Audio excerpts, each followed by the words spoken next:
For today's video mga idol, tuturuan ko kayo ng simpleng technique para malaman kung okay pa yung motor ng electric pan natin o sira na.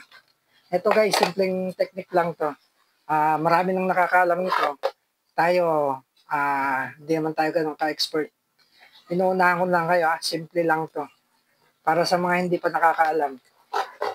Ito guys, proceed na tayo. Wala pa tayong pang-intro. Tara guys, umpisa na natin. Una sa lahat, gagamit tayo ng tester.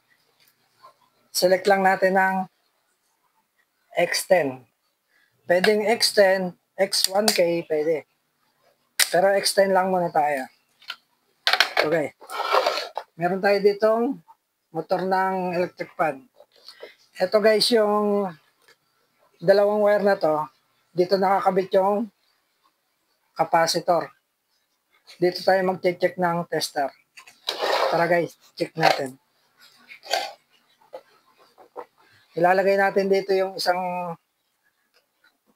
wire ng tester. Tapos, ilagay natin sa kabila yung isa. Tingnan natin kung magkaka-reading. Ayan guys, nakakabit na. Pero wala siyang reading. Pero dikit natin sa tester yung ayan may reading. May reading yung tester. Pero pagka kinabit na natin dito sa wire na isa, ayan guys, wala siyang reading. Ibig sabihin, sira na yung motor ng electric pan. Ganun lang kasimple guys. Dito kayo kukuha ng reading sa sa capacitor. Ayan guys, nagre-reading yung pagka pinagdikit natin yung tester natin. Itong motor na to, sira na. Ngayon, meron pa tayong isang motor. Pinagagawa lang ng customer to. Ngayon, check din natin dito sa capacitor niya. Lagay natin yung isang wire ng tester. Tapos itong isa. Ayan guys. Wala rin siyang reading. Kita nyo guys. Pagka ganyan walang reading, sira na ang motor.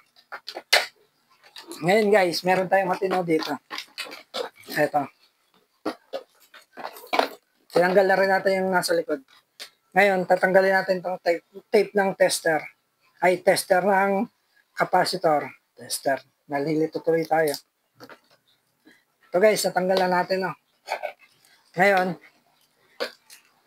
idikit lang natin itong dalawa na to sa dalawang wire. Pero makita niyo ang gagalaw yan. Ay mga idol, gumagalaw. Diba mga idol? Kita niya? Masyadong mababa, lagay natin sa X1K. X1K. Ayan guys, gumagalaw, di ba?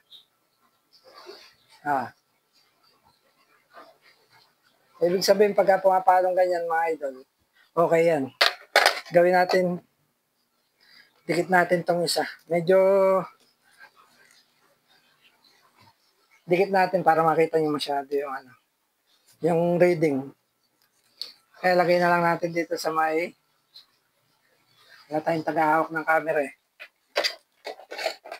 Ayan mga idol.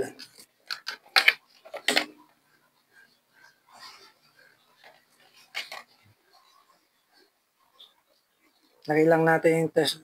Ayan. Ayan guys, pakikita ko sa inyo na gumagana. Ayan Ibig sabihin, pagka pumapalang ganyan, okay yung motor ng electric pan mga idol. Ayan niya. Okay yan guys. Pag ganun pumapalo yung tester sa capacitor, okay yan. Ngayon, saksak natin. Pakita ko sa inyo na okay ito. Ayan guys. Umiikot siya. Ang lakas. Tayo muna natin dahil nalagyan natin tape yun. Ulitin natin to. Pagka walang reading, sira, di ba? Ayun lang guys. Ganun lang yung pag-test ng motor ng electric pan. Kahit sa washing, pwede yun. Ayun mga idol. Wala siyang reading. X1K na yan nakalagay. Wala. Yun lang guys. Sana sa simpleng tips, may natutunan yung mga baguhan dyan.